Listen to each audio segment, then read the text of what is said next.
रतन टाटा और ताज होटल समूह का नाम भारतीय उद्योग जगत और इतिहास में एक महत्वपूर्ण स्थान रखता है।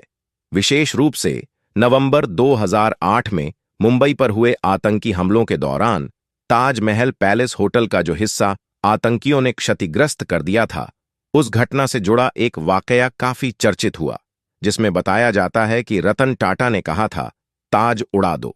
हालांकि इस कथन का सही संदर्भ क्या था, इस पर बाद में काफी चर्चा हुई। 26 नवंबर मुंबई हमला, एक दुखद घटना। 2008 में मुंबई पर हुए आतंकी हमलों में आतंकवादियों ने कई स्थानों को निशाना बनाया, जिसमें ताजमहल पैलेस होटल भी शामिल था। यह हमला भारत की जनता और इसके व्यावसायिक प्रतिष्ठानों के लिए एक गहरा आघात था। ताज होटल पर हुए इस हमले में बड़ी संख्या में निर्दोष लोगों की जान गई और इसके ऐतिहासिक ढांचे को भी काफी नुकसान हुआ। ताज उड़ा दो की कहानी रतन टाटा, जो उस समय टाटा समूह के प्रमुख थे, ताज होटल के पुनर्निर्माण में मुख्य भूमिका निभा रहे थे। कुछ रिपोर्ट्स के अनुसार ताज होटल के पुनर्निर्माण के दौरान उन्होंने एक महत्वपूर्ण निर्णय लिया था।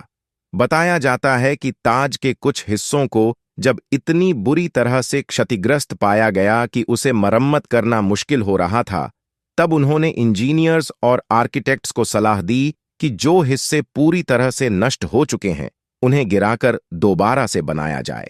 यह एक साहसिक और भविष्य दृष्टि से भरा निर्णय था, जिसे बाद में ताज उड़ा दो के संदर्भ में समझा गया।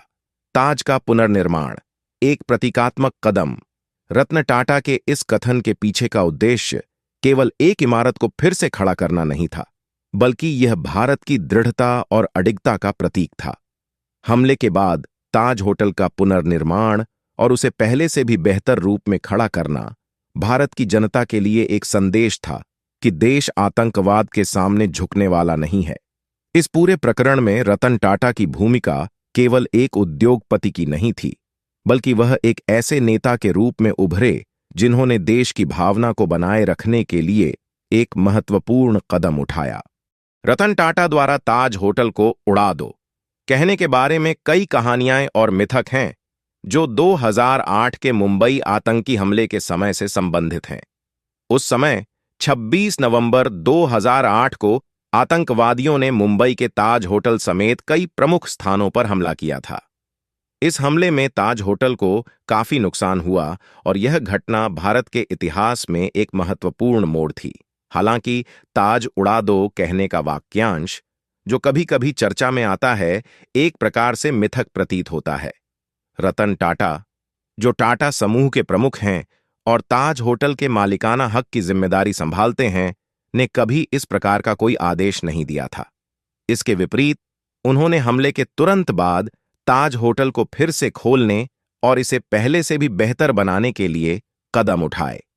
इस हमले के बाद ताज होटल की मरम्मत और पुनर्निर्माण हुआ और यह अपने पुराने गौरव को प्राप्त करने में सफल रहा। रतन टाटा की प्रतिक्रिया हमेशा मानवीय और संवेदनशील रही है। उन्होंने होटल के स्टाफ, पीड़ितों के परिवारों और पूरे देश के प्रति सहानुभूति और समर्थन जताया।